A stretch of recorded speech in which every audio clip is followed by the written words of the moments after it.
Hey, and we are live.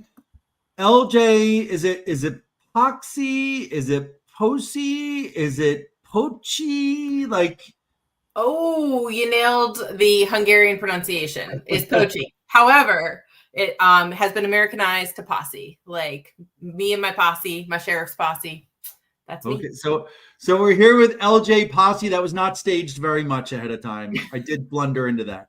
So we're here with LJ Pocsi. Her and her posse have taken over Hot Jobs this week to talk about her transition from Marine to Sony, where she's the head of sales for Sony's over-the-counter hearing aids. So thanks for joining us, LJ. I'll just stick with LJ. And unfortunately, LJ is also a Giants fan. So, fortunately, because then we get to talk about Saquon Barkley. Yeah, well, you say that, but it's mostly unfortunate for me right now, not unfortunate for the Eagles. So, yes. Fantastic. So if you are joining us today, a couple things. Let us know where you're joining us from. If you are looking for hot jobs, I encourage you to drop what you're looking to do and where you're looking to do it, because a lot of employers come to our pages. And then if at any point you have questions about LJ's career or the Sony OTC Hearing Aids, drop them in. I will drop links after the video to the hearing aid assessment, to the disclaimers, all the stuff to where you can find them, just so you guys can make it easy. I'll make it easy for you. So thanks, LJ, for coming. I guess let's start. So you were in the Marines. I can't say former Marine, so you're a Marine. I'm a Marine veteran. That's usually how I say it, right? Because once a Marine, always a Marine. So we're kind of really brainwashed that way. And but I do think there's a bit of us that's like that before we ever get in the Marine Corps. So it's a little bit different, I think, than a lot of services. But yeah, I served from 1998 to 2002. I am showing my age. I did enlist.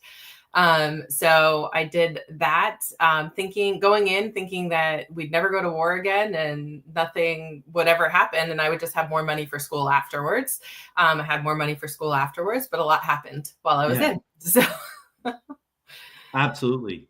Yeah. What did you do when you were in the Marines? Okay. So this is my dirty little secret that I usually make people guess. I know you already know, but I was in the Marine Corps band. So I went in, and I'm going to make it even nerdier. I was a bassoonist. So I don't even know what that is, but it sounded like buffoonist. Close. So I'll take bassoonist. Is that the big? It's something with bass, right? Is that the really big? It's a woodwind instrument. This is so weird. So you kind of play it across your body. I should have just had it next to me.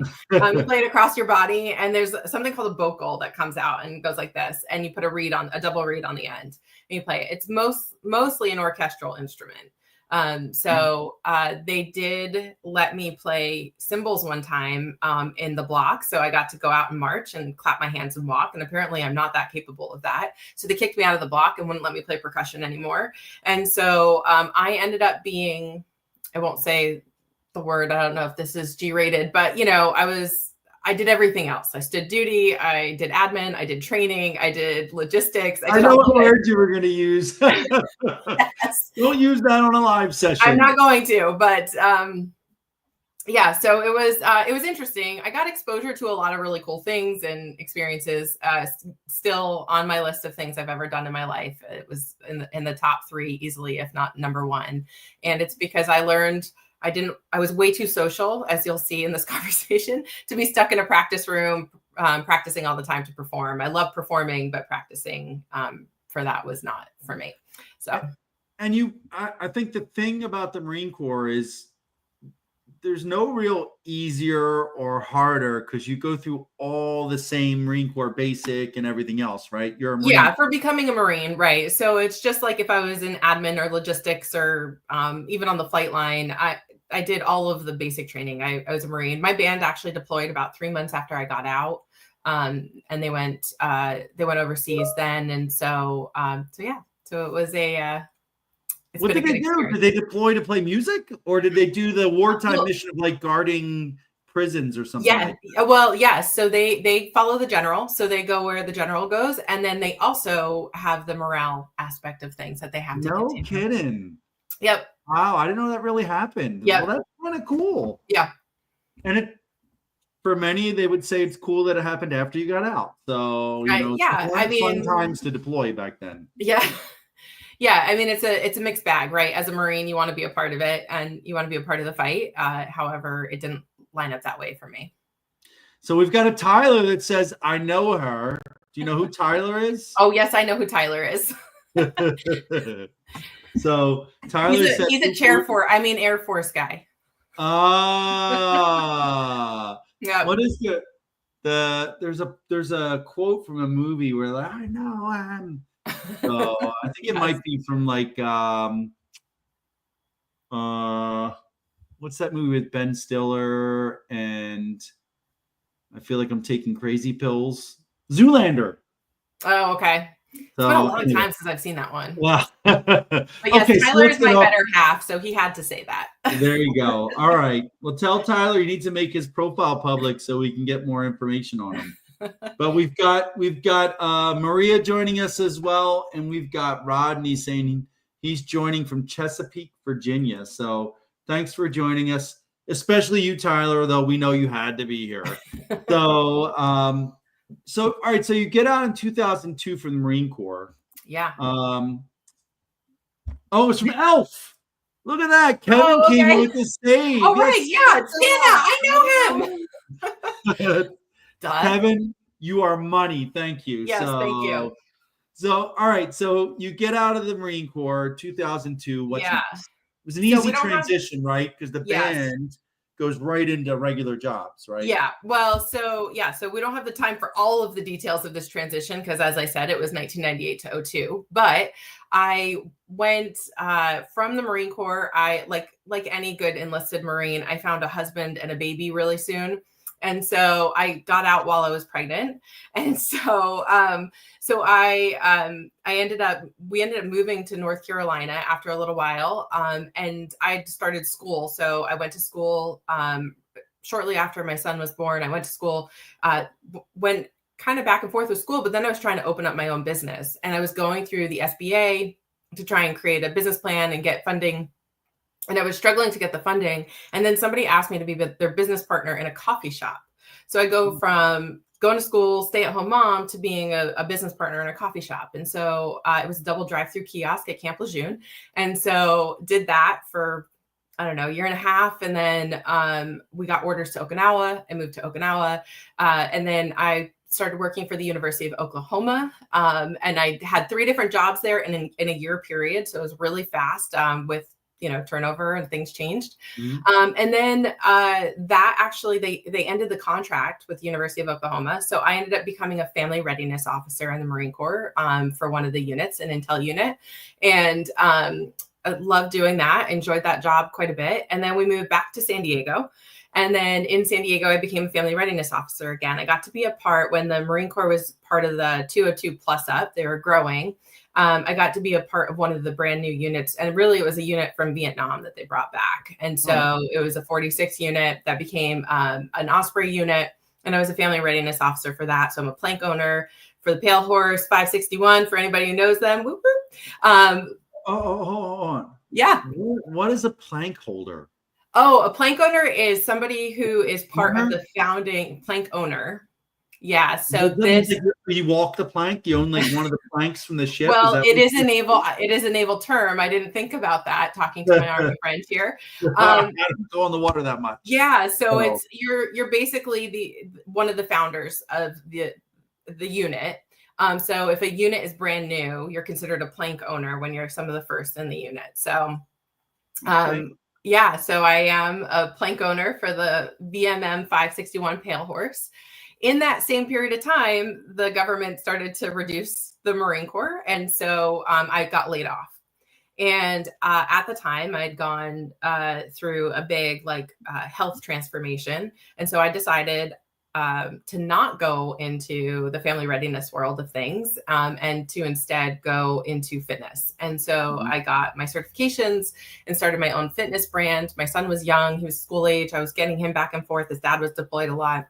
And then I started to grow my fitness brand. I did that for about 8 years. I had a storefront. Wow. Did all that for a while. And then I ended up, when I went through my divorce and stuff, I ended up closing down the business. And then I stood up in a networking meeting. Well, it was actually the Military Affairs Advisory Council for the North San Diego Business Chamber. So that's a mouthful. Mm-hmm. But any San Diego veterans probably are familiar with this organization. And they do something called Operation Connect for our military to help them in their transition time period and stuff. And I was the co-chair of it. And I stood up and I said, hey, I'm LJ. I'm looking for a job. And there's this wonderful gentleman there who worked for Sony. He was an executive at Sony at the time. And he said, listen, I can't get you a job right now, but I can build your network. So I did 14, count them, 14 informational interviews at Sony. In the process of doing them, I was probably on about number 8 to 10, somewhere in there. They actually hired me to come in and speak about health and wellness, which was pretty cool. And I got to go up to San Jose and do that. And then, but I really enjoyed the culture that I was experiencing through these interviews. And so I decided to apply for jobs. I applied for 2. I got the second one, and I became an account manager on the Amazon business for our home entertainment side.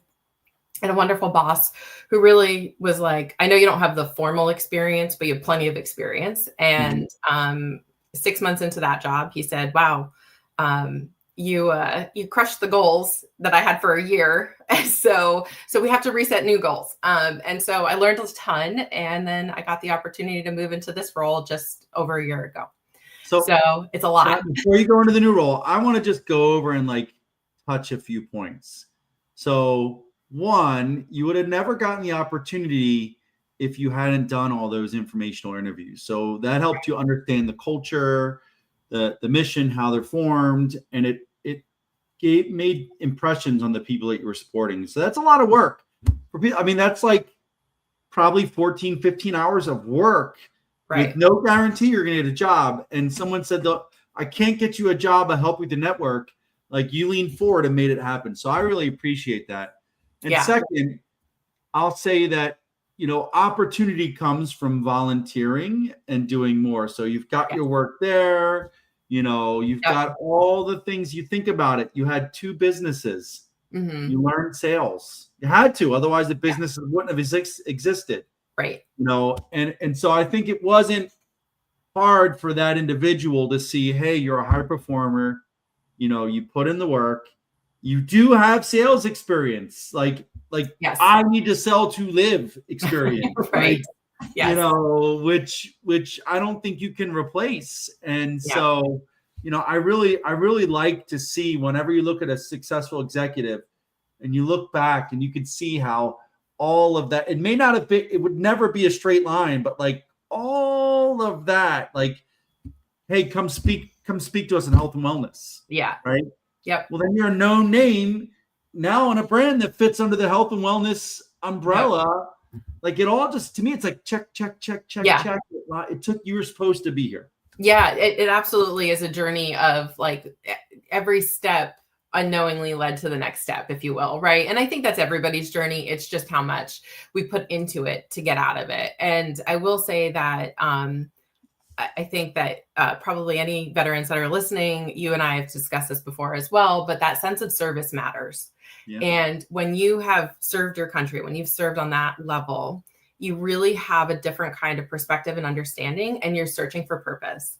And I will say that I was able to find purpose in everything that I did along the way at different times, but it looked different each time. But when I found Sony, what I loved is that it gave me the latitude, the autonomy to be able to insert my purpose into it. So when I got to Sony, I got involved in the vets ERG, which was a huge part of what I've done at Sony. And I got kind of voluntold into being the leader. And so it just fell into that one. That's what happens when you show up. And so I did, and I loved it, of course. And had wonderful things. And then that led to me being a part of our, what was at the time called our President's Diversity Office. And I got to do a lot with that as well. And so these things like volunteering, but it filled me, right? So it was easy for me to say, hey, I could do this, because this feels good. Like I'm not drained by this. I'm energized by it.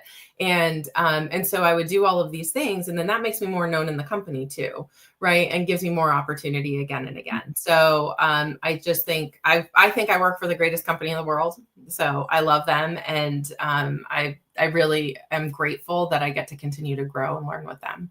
No, it's fantastic. I love the story. I love I guess finding your purpose.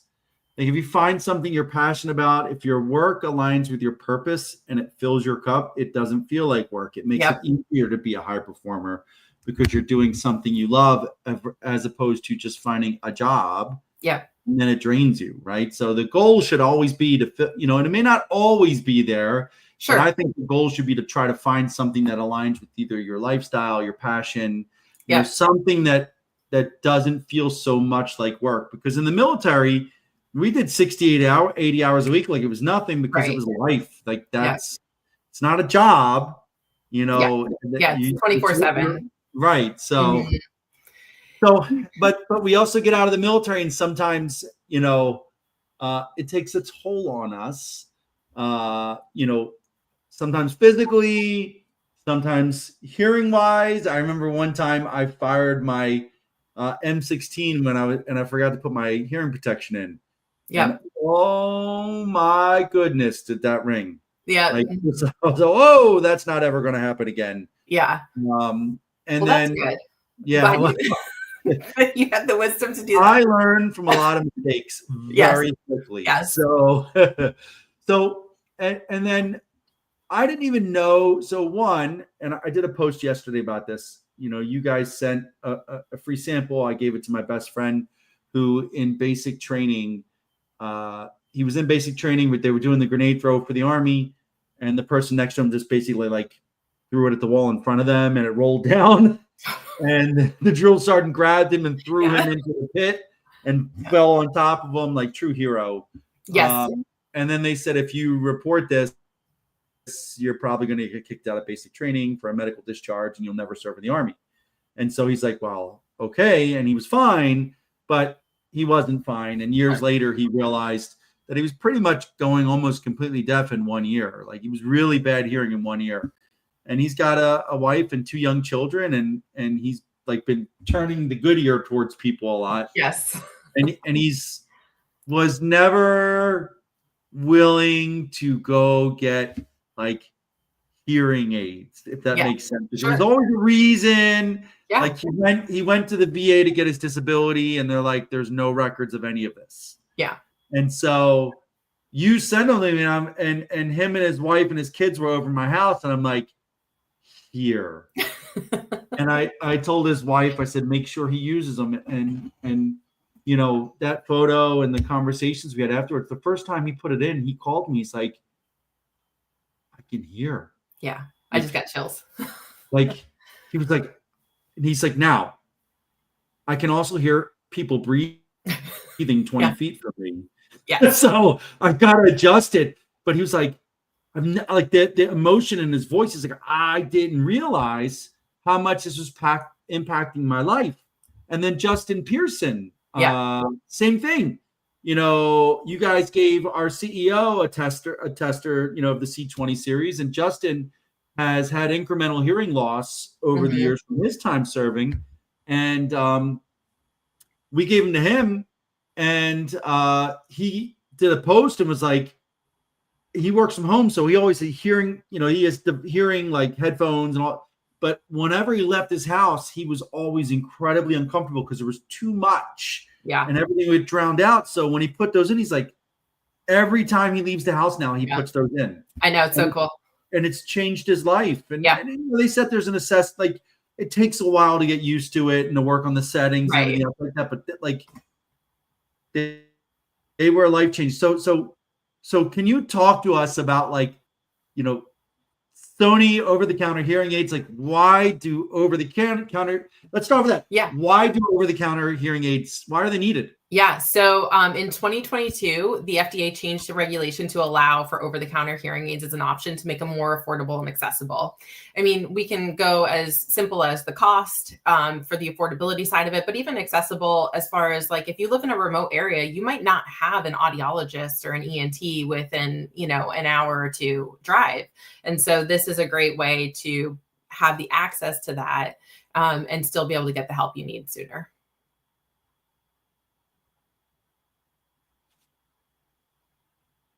We're here. Did you lose me? Can you hear me? I lost you just for a split second. So it was access to that. Yep. So yeah, and that makes sense because Justin told me the nearest VA clinic, the VA hospital is like an hour and 20 minutes from him. Right. So yeah. So they made it. And what do normal like if you had to get regular hearing aids, what do those cost? Yeah. So prescription hearing aids are usually charged per side. And per side, they could be, I mean, they could start at $1,000 all the way up to $8,000-$10,000, just depending on what you're looking at. And then you have all the doctor fees and usually it's kind of a bundle. So usually the doctor fee is bundled in with the cost of the hearing aid. Okay. And then, so for the Sony, what makes them different? Yeah. So Sony is Sony. So we love our style and design, right? Like we're Sony, we love our style and design. And so we work with a hearing aid partner. So a hearing aid manufacturer who has, tons of knowledge and experience in the hearing aid side, plus Sony audio capability. It's just a really great marriage. And so we work with our partners, WS Audiology, to create our hearing aids. And of course, our form factor and style is very important. So I actually have the C20s right here, which are in this cute little rechargeable case, just like headphones, but I'm going to hold it up because it's so tiny. Can you hold it from the bottom? Yeah. Because I want people to see the thing that I thought was an antenna. Yes. I always thought that was an antenna. Yes. So this antenna is actually just a pull string. So I'm going to put it in my ear. And I mean, I don't even think you see it at all if I turn that. No, I can't even see it even now, really. I'm looking really close. Yeah. So they are very discreet and stylish. So that's, the Sony way. We like to keep our branding on point. So that's a big part. And then the other ones that we have are earbud style. So, okay, so you could see those. Yeah, so these you could see, but it really does look like an earbud in your ear. So I'll put that one in too. Okay. I like the first one a lot better. You couldn't even tell it's in there. My buddy said, I can go out in the pouring rain and not worry about it. It's so far down in my ear, it's fine. Yeah, well, and that's a great point. They are IP68 rated for sweat and dust. So they are okay in those more moist environments. Okay, and they're rechargeable. Yeah, we do have a set that are the changeable size 10 batteries that are like the first ones I showed. How long does a battery last? So the battery on the first ones, the C20s that you like, this is up to 28 hours on one charge. The case has 3 charges on it without recharging the case, and it has 30 minutes to a 6-hour wear time. So pretty quick. Oh, that's cool. So what he said is he just puts them in during a day. Right. And then charges them when he's in sleep. Right. I mean, we're so used to charging things. Like that's such a natural thing to just plug them in, and you don't want to sleep with them in. You don't want to hear more. You want to hear less. So at least that's what I say. So we've got stylish. You can't even tell they're in there with the pull string, which blew my mind. Anybody else, if you're listening right now, if you thought that was a pull string and not an antenna, let me know. All right. And then, how do you manage them? Like it can't be just they work the same for everybody, right? Yeah. So basically the way you go through purchasing these is you would go to like Sony.com or to Amazon and purchase them. And then when you receive them, you take them out of the box, you download our app. We have a hearing control app, and then you stick the hearing aids in and it'll go through an assessment. So it goes through an assessment on each ear individually. And then yes, exactly. Same concept. And so it'll go through that hearing assessment that those of us who are in the military are all very familiar with. It's a very similar thing. And so you'll take it and you'll go through that, and it'll assign a hearing profile to each ear individually, and then they link together to work. So what the link is really important, a quality link like that, because it does help with noise reduction. So things like when you're in a noisy environment and kind of helping reduce that noise, they need to really work well together and work together to be able to help reduce that noise to the best of your ability. I'm with you. I love the C20s. They're super comfortable. Actually, all of them are rated well for all day wear. They're really comfortable to wear, but they also, to me, they kind of, in those really noisy, boomy environments, kind of bring down the boominess while also enhancing the voices. And so I tested myself the first time I wore them to a big event and like this big hall. And I was like, I don't have to watch people's lips anymore. I didn't even realize I was doing it. Oh, you do that? Yep. So do you wear hearing aids?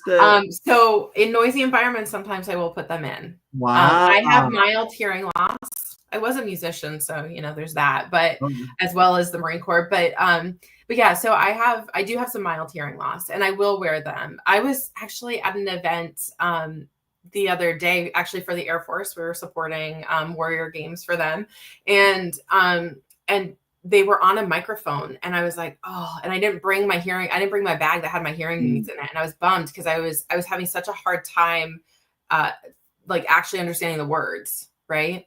So I am that person who turns up the TV more than everybody else. So I'll talk about that real quick. So if you're the person, or the person who is the one who has to turn up the TV more than anybody else. I don't want to listen to this. La, la, la, la, la. That in quiet environments, you're okay, but in noisy environments, you're not. Maybe that you have friends and family around you who might notice and say like, hey, I think you need your hearing checked. That you tend to isolate because you're like, I just don't want to put myself in that because I can't keep up with it anyway. So like in a noisy environment, there's multiple people around and you can't keep up with the conversation. That's a tough one. And then what else am I missing for some of our other indicators? Yeah, so I think that, those are the bulk of them. If I think of it, I'll let you know. But yeah, those are kind of the ones. Oh, listening fatigue. That was the other one I was thinking of. In a noisy environment, you eventually kind of lose the conversation and just stop listening. So yeah. I do that sometimes, but it's not from hearing. Okay. Like, it's like too many people, too much. Got it. Too much going on. Yeah. So we do have, and I do want to get into this, but we do have Kevin that says timely conversation. We're on, I'm MQ now. So I like that. Not Matt Quick, Michael Quinn. I've been VA assessed with not yet ready for hearing aids, but it sure seems like he's ready. I sat in the conference today. It sounded like Mumbleville, frustrating. So actually, Kevin, I will put the link, but there is a hearing assessment to see if mild to moderate hearing loss that Sony has. It doesn't capture personal data, right? Yep, correct. No personal data is captured. So no email, no name, nothing. You could just go in, take the assessment, and it'll tell you where you're at. Now, you could actually end up landing on what we call green, right? Which is saying, no, you don't have hearing loss. It does not mean that if you're having trouble hearing in environments that it isn't potentially good for you. What that hearing assessment really helps with more than anything else is that if you end up in red, these are not going to be a good option for you. These are not likely going to be a good option with you because I know someone that was in red that loved them. Yeah. So it's up to you at that point whether or not. Yeah, you should see a hearing professional first, right? Yes, red means that you should go see a hearing professional, which is what it'll tell you on it. You should go see a hearing professional, which is an ENT or an audiologist, depending on your situation, because there are things to be concerned about. Usually sudden hearing loss or real big disparity in one ear or the other is an indicator of something else medically going on. You don't want to end up doing it. So we'll drop the link for the FDA regulations on like what is and what isn't good. I will call out, because we are talking to veterans mostly here, is that tinnitus or tinnitus, either one is correct, there is no setting on these for that. And these are not necessarily intended for that. Whether or not they'll work for that, you'll have to see. I can't answer that for you. You'll have to try them. And we do have a great return policy. So each retailer, has its own policy. And at Sony.com, we have a 45-day return policy. So you have, and it takes you like a month to a month and a half to check the settings. It does, yeah. So we were talking about Justin earlier and like getting adjusted to different environments, and your best friend saying like, yeah, I hear everything now, right? Yeah. So those sounds were all there all along, because hearing loss is a brain change, not an ear thing. So when you start putting in the hearing aids, you're going to hear so much more than you have in a very long time. And like Tyler tried them out and he like rubbed his pants and he was like, all I hear is the rubbing of my pants. It's like somebody opening that chip bag all the time. He's going to be like Daredevil. He could put on a blanket and be Daredevil and know where everything is. So. I have had people, as they were trying them, comment on that, where they're like, wow, I hear that conversation way over there. Is there the ability to tune out specific voices? That's what some people, I'm sure, like, oh, that's my former mother-in-law. I probably wouldn't be on this podcast right now if I had the link to that, right? Yeah. Like, I mean, where's the app to tune that person out? You know. Yeah, so you do start to hear everything, which means that your brain is now getting way more input than it was before, and now you got to figure that out. And so your brain has to learn to reprioritize, which is what you're talking about with that 30 days or so to get used to, like wearing them every day. And like it's like breaking in new shoes. You don't want to wear them all, one time for a really long time. You're going to get aggravated and frustrated. So it's the same thing with these. And I will say that Sony's app is fantastic. We have a lot of fine tuning capabilities in it. So you go into the app and it'll have an option to do like kind of sound balance and volume, general volume at one time. But if you go into the fine tuning aspect of it, the fine tune will actually allow you to like adjust each ear individually. It'll allow you to, like, if your voice sounds too nasally, maybe it'll adjust for that. And basically like the old, or not old, but the eye exams where it says, this one or this one, this one or this one. That's what it's going to do. I hate those. They always move too fast. Like, wait a minute. What do you mean this one or this one? You didn't even give me a chance to focus. Like this one. Do you tell them beforehand that you're in the Army before you do it? Like, did they know that when doing it? I usually wear a higher military shirt everywhere. So maybe you need to just be like, I'm, on the slower. I should assume this. So I know we're already a little over. I expected us to get over based on our conversations. It does not feel like it's been 33 minutes. No, it does not. So people can order them from Sony.com or Amazon, right? They could just search for Sony OTC Hearing Aids, right? Yeah. If they're interested in the hearing assessment to see if they could use them, they could just Google Sony OTC Hearing Aid Assessment, right? Yeah. And it'll pop up there. I'll also put the links to these in the site. Now, for people, like, is there a way that like insurance could cover these potentially, or how does that all work? Yeah, so that depends on the insurance company. You'd have to call your insurance company to find out if they have an over-the-counter hearing aid benefit. That's the easiest way to do it. Sony does offer an ID.me discount. So for our military that are out there, on top of any promotional pricing, there's another discount on top of that. And then they are FSA and HSA eligible. Okay, perfect. So, yep. And so for service members or veterans, if you're buying them, you should buy them from Sony OTC so you can get the discount. Yep. Would the same discount not come from Amazon? Say that again. Does Amazon have the same discount or no? They do not. No, it's only on Sony.com. Yeah, so go to Sony.com.